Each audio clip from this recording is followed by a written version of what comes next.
You're watching Vintage Motocross Q&A. My guest tonight will be Dave Boydstun.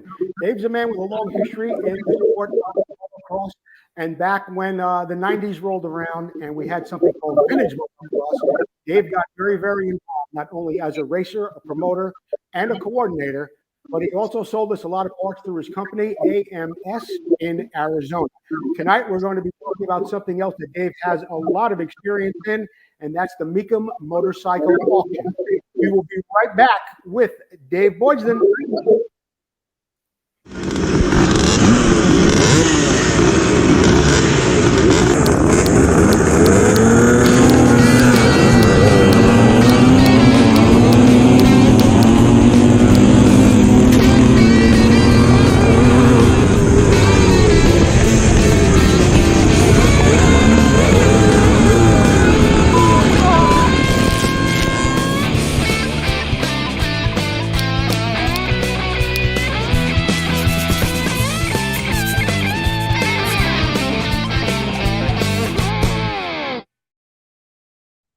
Good evening, everyone. I'm Joe Abadi, and you're watching Vintage Motocross Q&A.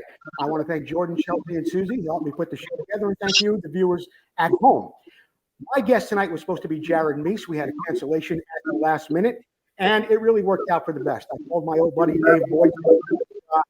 He's here with us in the studio, so to speak, and we're going to be talking more with Dave about the Mecum motorcycle auction that happened last week. In the meantime, the people that helped make this show possible: the Motion Pro, VMXQ&A, Full Circle Racing, Racer X, Replica Motorcycle Parts.com, and the International Motocross Museum.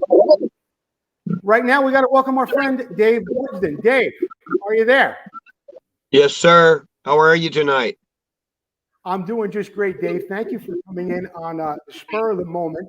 But it really happened to be the best time to have you on the show because the hot topic this week all over social media has been the Mecum motorcycle auction. I know that you are, well, in my opinion, you're like the world's foremost authority when it comes to getting motorcycles ready for that auction, for getting them through there and knowing the details of it. This year, something a little bit different happened. We saw somewhat, maybe the word isn't, I shouldn't say the bottom fell out, but we did see a big disparity in prices as we've seen from years gone by. Dave, what I would like to do first is give the people a little bit of a background on how the Mecum motorcycle auction works. You know it better than anybody. So tell us if you can, Dave, what does it really take to get a bike in the auction? How far does it have to be ready, and how much will it cost you to get that bike into the sale? Okay, so this is my 15th year of using the Mecum auction. Before, at the beginning, though, it was called Mid-America Auctions, and the same guy is running the motorcycle part of it with his wife. They do a great job. Mecum has taken over. It's their show now, and it's done their way. When we first would get the bikes ready, we had to have the photographs all done and submitted all the information by the middle of November because of the printed manner that had to be made and sent out to everybody during Christmas holidays. You had Thanksgiving and Christmas, everybody's closed, and New Year's. And then they would send this information out, and everybody would find out about it. Mecum made it just get giant all of a sudden because of their mailing list because of the cars. Mm-hmm. They had people in that everybody paid 10 grand for a mini trail. You know, they were all hot on the mini trail. We were like blown away at, 50 of them one time go through. So that's kind of how I got involved. I got to know Ron real well. He, helped me out a bit. This year when I came up, I had contacted him and told him that I had two other groups of bikes from two longtime friends that were ill now and didn't have the wherewithal to get there. So I had 80 motorcycles at the auction. It's the first time in 5 days that I had bikes to keep track of all 5 days. You had 80. You brought 80 bikes to the sale. Yes. Dave, let's touch on this for a minute for those who are not familiar with it. How much does it cost to get a bike into the auction, and is it more money to get it to the sale and over the block on a Friday or a Saturday? Walk us through that. Okay, so. Yeah, to understand that each day, as it gets to Saturday, costs you more to list it, and they get a better percentage of it. You get better advertisement, front and bigger pictures in the brochure instead of little dinky ones that you need magnifying glass to read. So there is some benefits to that. $400 is the cheapest price to go on Wednesday. You're guaranteeing to do $400. And there's also a minimum buyer's fee. And that means if your bike was worth $3 and you bought it, and that's changed a little bit, but that would be $250 on the first day. So you've paid $400 and now it's $250. When the guy buys the bike, he pays 10% of the 10% additional to Mecum for the bike selling if it sells. If you don't want it to sell, you have to pay another $100 to put a reserve on it so you don't lose your bike. So just on that first day, it would be $500 to take your Hodaka home if they didn't think it was worth $35,000 like you did or something like that. As the bike sells, do you send most of your bikes through? Do you send most of your bikes through without a reserve? Every year in the past, I paid the money every year, but every year my bikes were going right past the reserves. And then I realized that Mecum got 10% of the seller's fee, charged me 10%. I got a dog over here too. It's in your room. Hang on a second, Dave. I don't want to lose my connection here. I want to make sure I have my computer charged up. Anyway, we got that down now, and we understand that there's a lot more to it than just bringing it back to the sale, running it over the block. Now, you said you had 80 bikes there this week. How many did you sell? How many did you have to bring back to Arizona? Well, I ended up with two longtime friends that I met Armor Racing maybe 15 years ago and kept in contact. We're friends. They're both jokesters and they're very easy to be around. But turns out that one guy wanted to come and just decided he needed to get rid of the bikes because no family members cared. That was 17 bikes from Ventura area. But then my other friend that lived in Klamath Falls, Oregon, he had 41 bikes to go. So the only way to get them is to hire the shippers, which charged $750 a bike to get him to Mecum. He decided that he just needed to have them go and let him go no reserve. And I'd never been really on the no reserve price. I always stood up there and told them, no, let it hit the reserve. And the bike went right past it. So they first ask you, well, what's your real running? And try to get you to lower the reserve or take it off, even though you've already paid for that. When you sell a bike with a reserve, you give them 10% up to the minimum and then 10% on past it, with a minimum like on Thursday of $750. So $400 to list it on Thursday, $750 to them. So you now have $1,100 involved, $1,150. Yeah. And now there's a $150 dock fee for every bike bought to go out the back door on top of that, and 10% sales tax, Nevada sales tax. So the buyer on the other end is around 20% or more to the hammer price, the price you hear. When you see on the screen and the bike goes off, that's not the price it sold at. It's the bid before that. So if the guy was going in $1,000 increments and it said 9, that was 8. But at $750, that's $7,500, and that's what they get, $750 plus your fee, plus the dock fee, plus the tax. And that wasn't the way when I started. I want to take just a brief second here, Dave, to thank my sponsor, Tom McAllister and Full Circle Racing.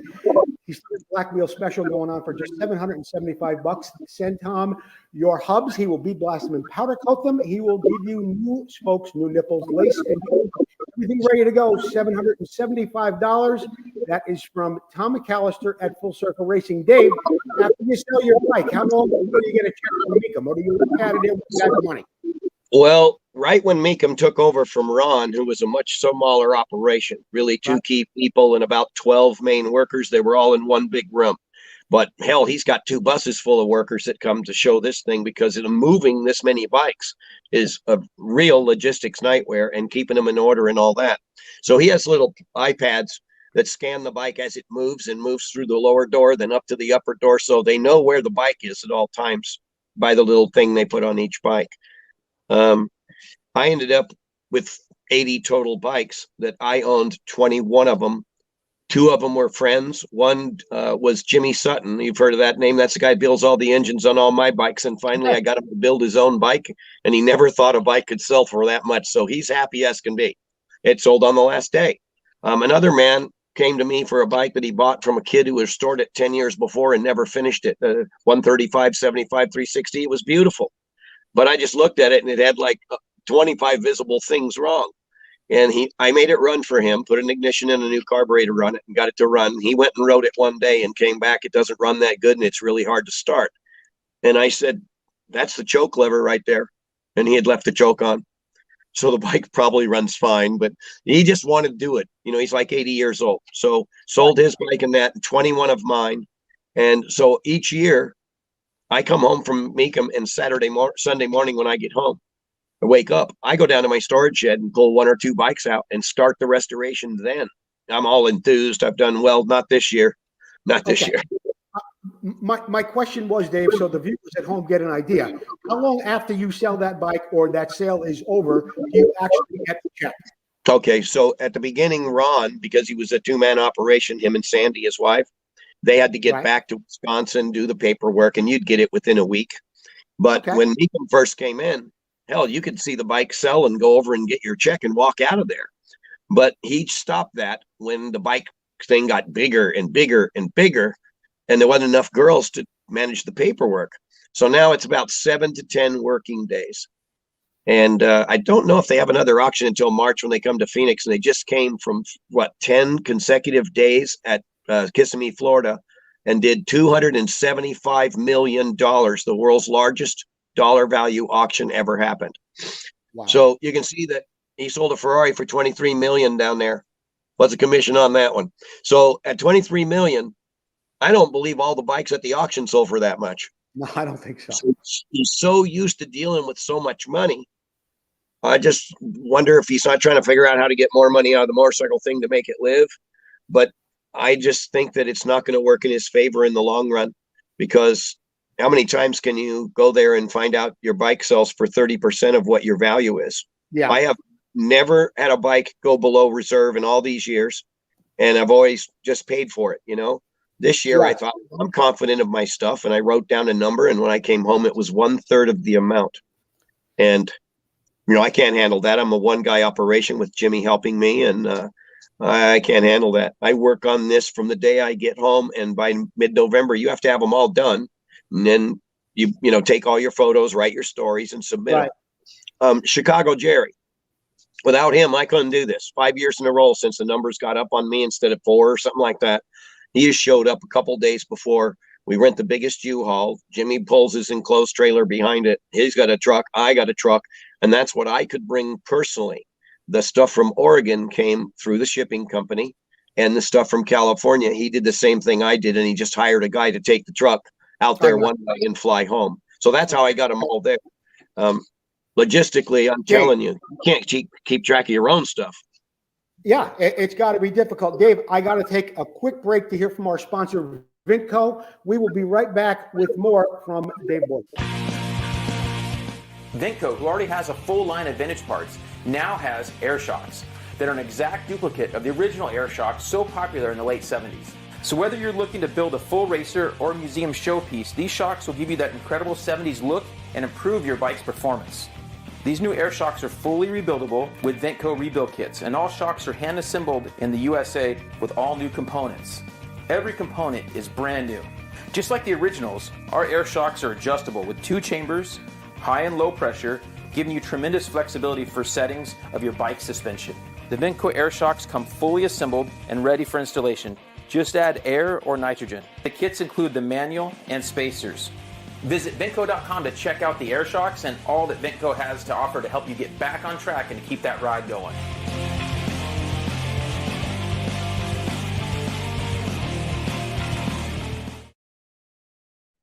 This week's Vinco special is a pair of OSA triple clamps. These are made in-house at Vinco, and they tremendous handling capabilities to your OSA, as well as stopping a lot of the vibration that you may feel with that old Spanish scoot. Just $500 this week at Vinco. My guest tonight is Dave Boydstun. We are talking about the Mecum motorcycle auction, how things work there this year, how things got a little bit turned around as prices go. Dave, a bike that you've had, very, very special motorcycle, Provenance, due to the fact that it was probably one of the first true motocross movie. You had a Mako there, the movie Sidewinder. I thought the bike would go for a whole lot more than it did. Why didn't it? That's why we paid $575 to list it on the final day when the money was in the room. And it just got rolled up there. The prominence wasn't spoke about. I had located Greg Smith from Wheelsmith. Thank you, Greg. A few years back on Facebook, we got great friends. He showed up that one year. It was at the convention center. Yeah. It got canceled and it ran later down Las Vegas Convention Center. And he showed up there. And me and him hung out all day. You know, he was God for the Mako, but when we walked around, he's like, Dave, what kind of bike is that? What kind of bike is that? And we became great friends. And he's actually going to help me manage this whole thing now a little bit more, as it seems to be getting bigger for me, with more estates contacting me, wanting me to handle their stuff.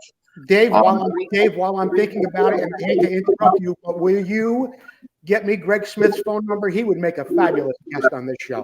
Absolutely. He'd love it too. He'd love it. So I introduced him to Ron. Well, the Mecum people called me and they said, so we can't find anything on this Wheelsmith. And I said, look, I'm willing to bet you're typing it in as 2 words. And he goes, yeah. I said, type it in as 1. Ron's looking at, holy smokes. I said, this guy improved Makos beyond the factory bike. And the next year it was incorporated in the bike. And he never got any money, never got any credit for it. He had great riders at the time, from Morris Malone to Galen Mosher, obviously. And then when Galen was killed, he sold the dealership. He's got a great story, and I want to tell it. I want him to tell it. It's unbelievable how he happened into bikes. When you get a minute, Dave, put Greg Smith together. I would love to do that. So we were talking about the Sidewinder bike, Dave. What did the bike do? Like 8,000? I think 75. We were shocked. Why didn't it do more? I don't get it. On stage, and the announcer just said 76 Sidewinder Mako and just started taking the bids. He didn't read any prominence on the bike. And what are you going to do in the middle of the auction? So, you know, he had to roll with it, and it wasn't picked on that day. The lower prices were kind of across the boards, almost like it was a reset of the extraordinary value of a 74 360 Persang to sell for $44,000 last year, and a 76 for 33. But I know why that happened now too. So I met the guy that built those 2 bikes, and he actually had a 125 sold for 28. He had 3 bikes. He never rode. Why so much? Well, because there was 2 dudes there that were once friends. They had unlimited cash. They were at both ends of the building, and they were determined the other guy wasn't getting the bike. And this year there was a model 47 maybe, or 49 Sammy Miller Trials bike. Right. You know, when those were sold new, they had a headlight, tail light, and a little speedo mounted on the fork leg. Well, that wasn't on it. The bike looked like it was chromed. It was so polished of the aluminum. That bike brought near $30,000. These collectors don't know a bunch about bikes, apparently, because Montesa and Bultaco made more trials bikes each year than every other bike they made each year. It was the most popular bike, the easiest and cheapest for them to make, and everybody in Europe wanted a trials bike. So that set a weird standard. And then other people, like it was 12 Bultacos a couple of years ago. There was over 45, 48 bikes this time, and lots of them done real clean. 5 or 6 Jim Pomeroy blue replicas. Yeah. They all stalled at about $5,000, $6,000. Those bikes had been doing over 20 before. So it just turned out of too much of the good stuff and only a couple qualified buyers. And those 2 men were not there after the trials bike sold. So they weren't there they already had that model, and that another one showed up and they wanted that one and fought over it too. I met the guy. So Dave, do you feel that the auction is flooded with too many of the same bike, and that had a lot to do with the decrease in value? Is that the problem?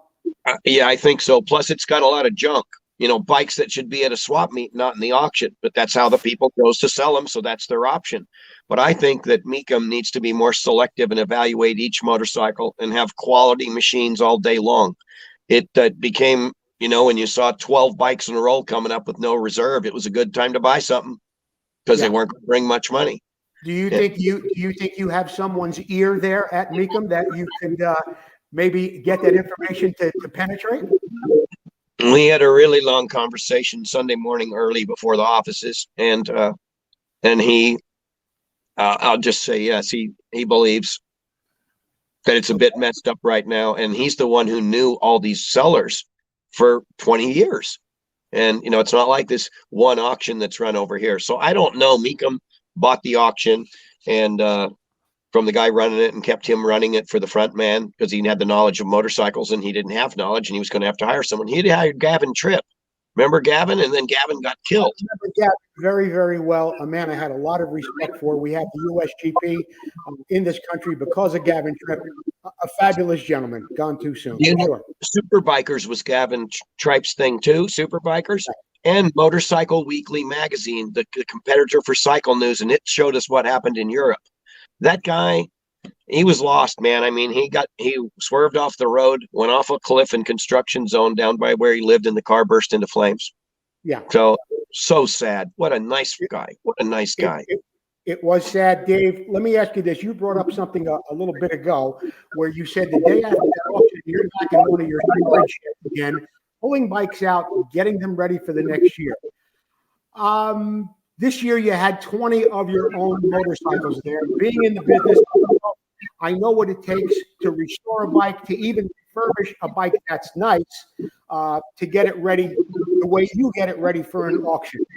You must have to lay out an incredible amount of money over a year to get those bikes ready to, no pun intended, to roll the bikes in Vegas that day. Could you share with us? 20 bikes ready, Dave. What would you say you lay out of your pocket before shipping them over to Vegas? Being that I owned most of the bikes already, I didn't have to purchase each of the bikes. Yeah. I would say on average $2,500 a bike, and all my labor's not accounted.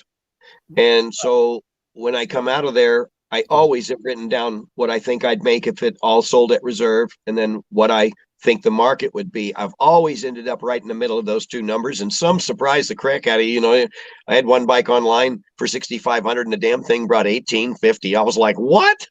And then I did the 3,501s in a row. They were all butterscotch. I think some people thought it was the same bike, but every one of them broke 20,000. I think 23.5 the first one, and that is the most expensive bike I've ever sold. But 3 years ago, without a real number, I probably brought home enough to buy a real good 2-year-old car. Okay. But last year, I went right over to my friend's place and bought a Ford pickup truck.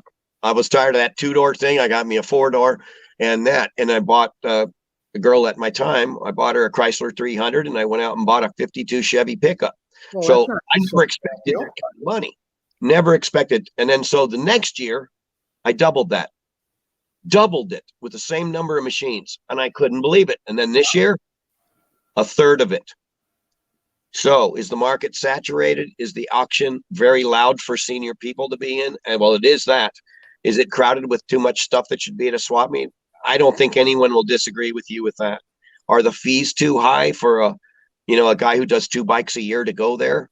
He'd rather try OfferUp or, bring a trailer or something like that, where the fees are just set at so many $100. If he's got a nice bike, it's going to bring money. So I like the social part of the damn thing. That's my problem. I see all the people I met in ARMA 25 years ago. You just continue to run into people you ain't seen for years, and finally they're selling their stuff and they come out there. And it's all those people I met at the beginning of ARMA before I was a worker. I worked in ARMA too, but when I was just a squirrely dude in the pits breaking all the rules, I met a lot of older dudes that liked me, much older, 20 years older. And when they were passing, I'd get a call and say, "You remember my dad?" And I go, "Oh yeah, I met him in the park, met him in the street in front of the Craig Flat Track first time I went to Steamboat." Well, he passed away. And he said, "You give Dave a call and he'll take care of the bikes." That was really one of the first things. I had a local guy pass away, 45 bikes at one time. Wow.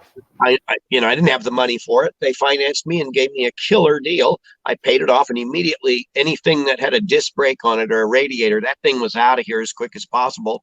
And a lot of guys got a great deal on those bikes. We're talking $1,500 to $2,000 for air-cooled CR500, 85, 86 CR250s. I don't have any interest in those bikes. I wasn't riding at that time. And if I can't touch the ground when I'm sitting on it, I ain't riding it.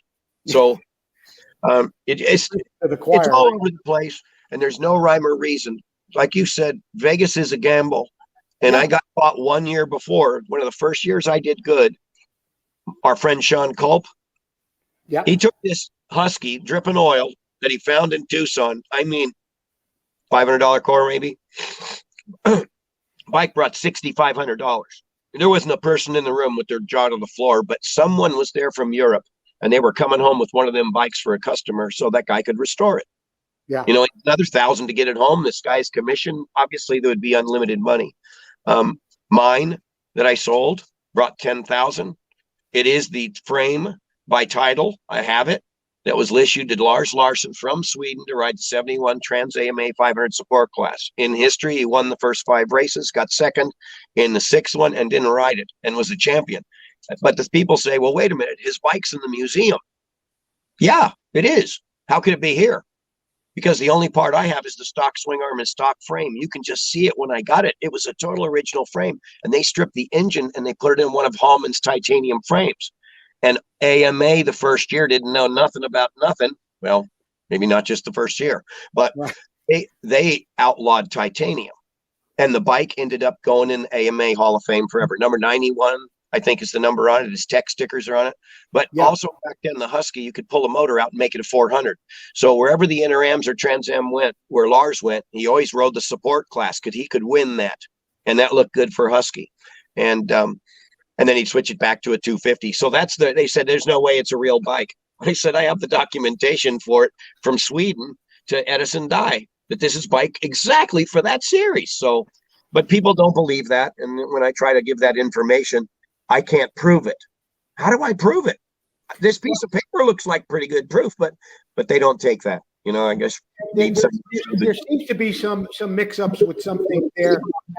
Dave, we saw a Kawasaki Z1, Z1R. It went for like 55,000. It was a Z2, never imported in the country. I never heard of it, and the engine was black with the fin silver, but it looked just like all the other ones we saw about second or third year for the bikes. You know. But Dave, there's a problem with the VIN number on the bike. Did you see the video of it? I did see it. Yeah, so you know there's more than a problem with it. It's not those cases in that little ridge. The title had number 1 on it, you know, a bunch of numbers in one. Yeah. When they showed the camera over the VIN number, that last number was a 4 all day long. So that already was the red flag. But when the guy turned the wheel to the right and pulled the wiring harness down with all them black rubber tubes going across, it looked like a novice, while the bike was together, took a disc grinder and he ground in and left a lip. And then 2 numbers, 57 or 58, were stamped in there, 3 times their size. And they refunded the money. I just saw a post, and they actually... I saw that too, that they did refund the money. Yeah. I don't know, but I think that bike was bid like $90,000. Something like that. I think it sold at 88, but the bid was trying to get 90,000 for it. So misrepresenting their bikes, I think that happens at all auctions if they can get away with it and stuff. That one got caught. Thank God it was still in the building. There was no question about it. The guy got his money back. I got to take a little break for here from our sponsor, Motion Pro. We will be back with more from Dave Boydstun and the Mecum Motorcycle. Thanks, Jim. Hey, it's Joe Abadi for Vintage Motocross Q&A. When you're replacing a cylinder or a gasket or doing a top end on your bike, many times it's very, very difficult to get to the nuts that are on the base. And you want to be sure that you torque those evenly whenever you change a top end. Motion Pro has come up with this great tool. It's the torque adapter, okay? You can put any size wrench in there and you can tighten it up. On the back is a 3H drive. You can put your torque wrench in there, get the wrench on the nut that's on the base of your cylinder, and make sure everything is torqued evenly. This is a great tool. I have one in the shop. We use it all the time. It comes with instructions as well. Go see your local dealer or get to motionpro.com. And don't forget, go over to Vintage Motocross Q&A to get a 20% discount on all Motion Pro tools. Yeah, we're still running a question from Motion Pro. Motion Pro, you check out and use code MP9135. That's MP9135. That's good across the board. 20% off everything at Motion Pro except custom cables. My guest is Dave Boydstun. We've been talking a lot about and what some of the prices have been, what some of the things that we've been looking out for, or that were somewhat suspect, like some serial numbers. Dave, so some H2s, triple Kawasaki two-stroke street bike, crazy money. What do you think about that? Okay, so you've been to the auction many times, but you've been going to York, Pennsylvania swap meet and stealing the stuff I should be buying down there. But this was the year of the Kawasaki. We've never seen the Kawasaki be featured. Any triple stock, chrome expansion chambers. I don't even know if there was a drag bike there, or the 900s or 1000s. Brought crazy money. So you had to wonder who was in the room. I mean, way crazy, not last year's numbers, way crazy. And you had to wonder who was in the room. There had to be two dudes taking it up. One guy wouldn't do that. But if you were a Husky rider, for instance, like 74 Husky, total original 400 cross 74, 1650. What? 1650, I'm talking about. It was a bloodbath for the more common bike that wasn't restored. If it was real shiny and done well, a lot of the guys were expecting the kind of money they got last year, so they set their reserves up there thinking they would get it, and then found out 10 other guys brought the same bike restored, and they all took them home. You know, I think a 121, the red and yellow Pomeroy bike Jim rode all the time. That thing to 18, I thought he sold it. He said, no, my reserve is higher than that. It was freaking brand new. But I thought, God, I would have sold it for 18. I mean, I'm not used to things being that expensive. Was the market flooded with Pentons too, Dave? Because I saw a lot of Pentons there for under $4,000 that look like nice bikes. Well, I bought the Mint 400 Penton with the lights on it, with the title and everything, out of Amherst, Ohio, where Penton's from. I paid good money for that bike because I knew it was a total original bike, every single piece on it. And you could buy a CT1 with rusty wheels online for about the same money it sold for. I don't want to tell you the money, but I was like, you got to be kidding me. I shipped that thing, back to Arizona and everything. And I got a very, very low time 100 Berkshire, stock tires, stock everything, put 2 new fenders and grips on it. And I think you could buy a PW50 for what it went for. I was assured it would do well, but Pentons and Can-Ams, honestly, have always been a very hard item to sell. But I just thought these were exceptional. These will sell. I did sell a steel tank, iron barrel, early 125. For, I think, around 11,000 plus the fees. So somebody knew what that one was worth, but there was only one of those there. So that's more likely if you had 2 guys chasing it, they were going to bid over that a little bit and you were going to make some more money. So never 2 years in a row has it been the same motorcycle that's popular. It's always something else, and who knows what it's going to be, because the sellers kind of screw the market up. I don't blame them, but they see something sell really good and they have one in the garage and they go, I'm restoring it and taking it there. But all of a sudden you're at the Miss America pageant and there's freaking 52 beautiful women from America, or 50. Maybe we have them from a couple islands too. So 50 plus. And you don't think any of them are good looking because they're also damn good looking. And nobody gets any money for it. It's supply and demand. I don't have it figured out because I took it in the shorts, 30% of my estimated value. And I invested all of what I made last year. Was a record number of me make, so that I could continue and hope I could domino it and everything. And now what I have left is about what I had 2 years ago. And it's time to build some more.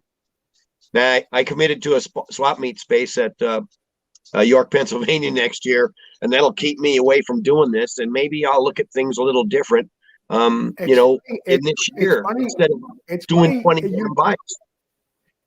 I'm going to say this to you, Dave. I am good friends with Bill Nazelrod. I heard that you were taking a booth last year.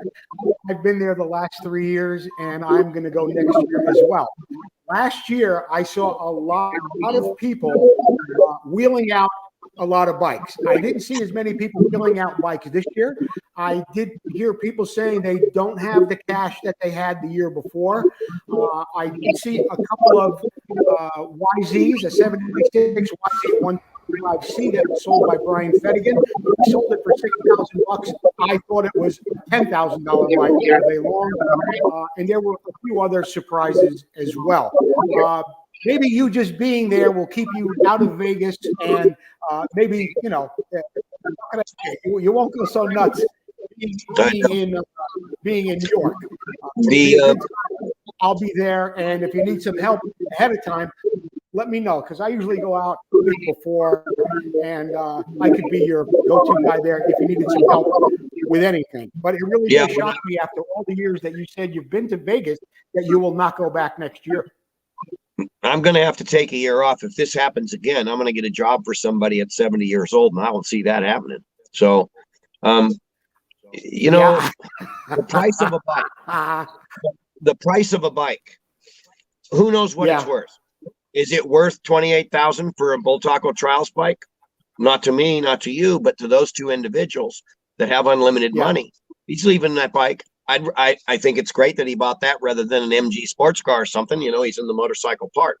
What I think is not only is it the reset, but the people with wealthy money in the state of the world right now, and that a dollar's worth 90 cents and the next day 80 cents and stuff, they're smart that they're buying quality items and putting them away, because quality items will always be bringing real money. And so when you think about who's selling the bikes and who's building the bikes and who's building or buying the bikes, that's a middle class, man. That's a middle class. And the middle class can't afford a vacation. The middle class is lucky to have a damn job, you know? So you really, there's a few rich guys. But you know what? When these two dudes quit fighting, they ain't coming anymore. You know, this is more of a, I got it and you ain't getting it kind of thing. But I really do believe it's a reset caused by the rich guys going to the car thing, and also because more people are selling stuff just to, kind of make scratch. You know, they didn't want to sell it, but I'm going to sell it and it brings good money. And then they do this and, they're going to, oh my God, I didn't want to sell it for that.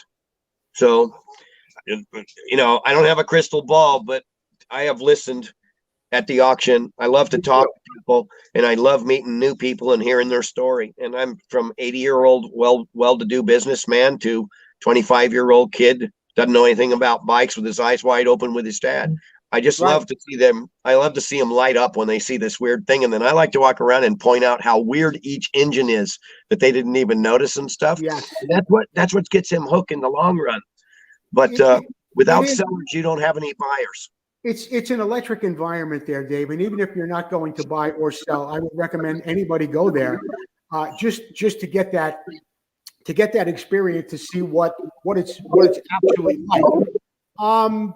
So you've pretty much explained the precautionary tale of what you should and should not do at the Mecum sale. I've seen now where the past week or so, you have had bikes for sale on, I don't know if you've had them on Breeder Trailer or eBay, or you've just sold them independently. How have you done? Did you get back out of the bikes what you thought you would get out of them at Mecum private sales? Never. You didn't? Never. So that's why I thought that Mecum was reaching people worldwide, and I could buy a couple Pentons, nice ones. And I did buy nice ones, because the Penton group is meeting tomorrow night, I think. Is this Wednesday? Today is Wednesday. Tomorrow night is the Penton Owners Guild, and they asked Chicago Jerry to come there and tell them what happened at the auction. And a Penton and a Can-Am just doesn't bring much money on the West Coast. But that doesn't explain why someone on the East Coast didn't buy it.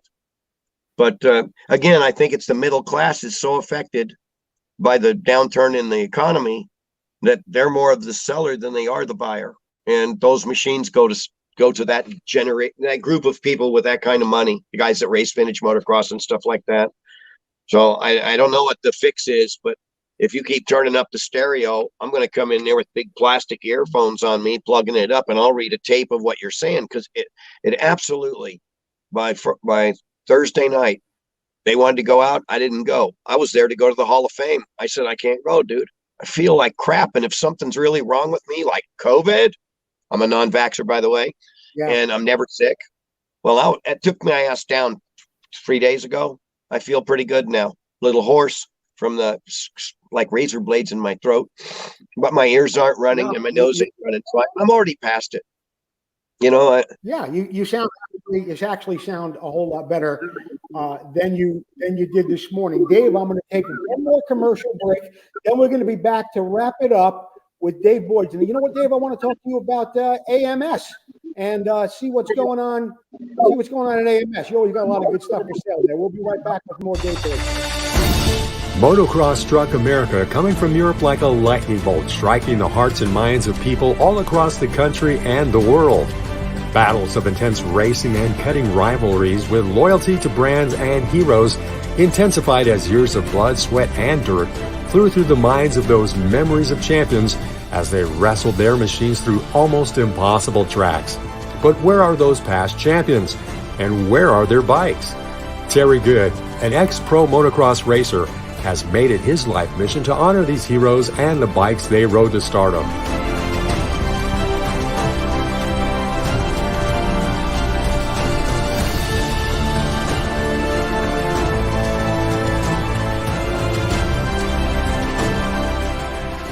We raced, we rode, we lived and breathed motocross. Go back in time and relive those moments, now preserved for the first time ever in the world's first museum dedicated to the history of motocross. Our new building is in the gate. Help us get a great start and you can be part of history. Go to internationalmotocrossmuseum.org and become a part of our team.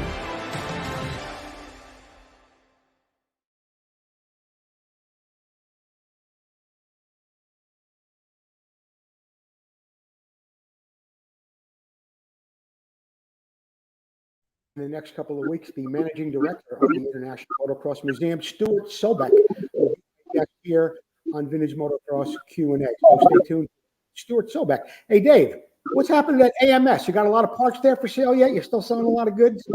You know, it's funny is that I did talk to a bunch of people out there, and when I got home, a guy called me up that I met there, didn't know him or nothing, but I spent a little time with him, and he bought a 72 400 CZ. I told him I have a garage full of them that are rideable and everything. And another guy called up and bought a 73 400 CZ on the same day. And another guy calls and says that he follows me on Facebook and that he's looking for a fender for the CZ thing again. It's always CZ, it seems like, but that he's got this fender. And he tells Tim's worked for me for over 15 years. He really runs the store. I'm the computer. He can go ask a question if he don't know the answer, but I just let him do this. And the guy told Tim 2 times, all my friends at AMS went out of business. They didn't know that AMS was still in because I don't advertise in ARMA, because not one person in 5 years of going back in advertising ever said they saw the ad in the ARMA paper. So that's clearly not worth the money. But the thing was, at Mid-Ohio, 3 times I brought and made koozies, you know, little red ones with AMS Racing on them, and put my phone number. Well, the city took my property and I had to move to Mesa, and they didn't transfer my phone number. Of all the promotional junk I bought, those things are in perfect shape, and they call and the number's disconnected with no number. So just for everybody out there, AMS Racing's open from 9 in the morning till 6. Monday through Friday. We carry all the vendors and we deal with all the bikes. I mean, if we can't help you, we will direct you to exactly who can help you. And we're not going away because this is all I know how to do, and I love what I do. Tim's been a loyal employee to me. So, you know, I got to take care of that too, because he's allowed me to go travel and be gone for a week to this or like, so yeah, that's it. So I'm not exactly sure what direction I'm going to go right now, because I'm not going to sit and work my ass off all summer, because I work a lot outside. Building 20 damn bikes by November? Nah. Maybe I'll find somebody else's stuff that I can get in the middle of and, you know, help them out and stuff, which I like doing that. Dave, but, you know, you're an industrious guy, and maybe just taking a step back, breathe in a little bit. You maybe take a new direction, or let's see which way that auction. Maybe some things will change. Maybe they'll sort some things out. There won't be as many of the same bike next year. Time will tell. But in the meantime, I want to thank you for being my guest tonight on such. And to all my viewers, don't forget AMS, very much still in business in Arizona. AMSracing.com is how you'll find it online. The racing.com. I want to mention 2 people that have been so kind to me. And one is Ron Carbaugh. Everybody knows him as the Penton guy. Yes. That's been battling with the cancer and stuff. He was the first person to call me after the last bike went off to assure me that I didn't do anything wrong. And I was aware of that. But, you know, my parents have been gone, no family, no girlfriend. There's no one to talk to about it when you just want to talk to somebody. And Ron called up at the right time, and that was great. And another man is Keller. You might have met him at Diamond Don's. What's his name? Keller is his last name, and he has extensive auction education. Oh. And he called me up and wanted to you did a good job, dude. You're going fine. Some days are this way. So for people that I don't even know to call me out of the blue and reinforce me that I know I'm doing the right thing. And I mean by staying involved in motorcycle, push starting a dude if it don't run or whatever it takes. I love them. I love the people that are around them, and I won't say I want to die at the racetrack because I don't, but I would say my last walking days, I'll be at the racetrack doing something. I love it. This weekend at Blythe, California, it's not an ARMA event anymore. Didn't have enough time to promote it, but it is the 29th annual. I think that's enough time that everybody would know. It's the 29th annual Duel in the Desert at a track called Shorty's in Blythe. That's off the Lovekin exit. It's paying ARMA regional points and the AVDRA club. And the track is kick ass. And it's all cut down for us. And it's up and down grades and stuff. I mean, if you can't ride off cambers and don't do well in the switchback, you won't like this track. If you want to ride straight across a field and make a big sweep and turn, this ain't for you. But everybody loved it. We ran there once. You know, I don't run the club, but I went. And my bike made a half a lap and locked up solid the first time I was on the bike in 4 years. And now this cold and equilibrium in your head. Thank you. I'm not getting on the bike yet. I want to thank you again for taking the time to speak to me tonight, Dave. And when you get a minute, let's get together on the wheelsmith thing with Greg Smith, okay? You bet. And I want to thank you for considering me again to do another one. You make my day. See, that's another thing is the reward. You do make my day. So thank you. You're welcome, Dave. And I'll talk to you again real soon. Dave Boydstun. Everybody get in the garage and work on your shit. Dave Boydstun, what a great guy, a good human being, and does such a great job with vintage motocross. In the meantime, we're going to take a couple more people who I didn't get to thank during the show. George Ackerman, a show supporter. Don't forget if you got under Jimmy, go over to the Moto Barn. Mike Kimberlin, by the way, for your thoughts, Mike Kimberlin had some brain surgery yesterday. He is healing up at Loma Linda Hospital. Mike and Joyce Schaefer for always being a wonderful supporter of the show. My favorite sponsor ever in the history of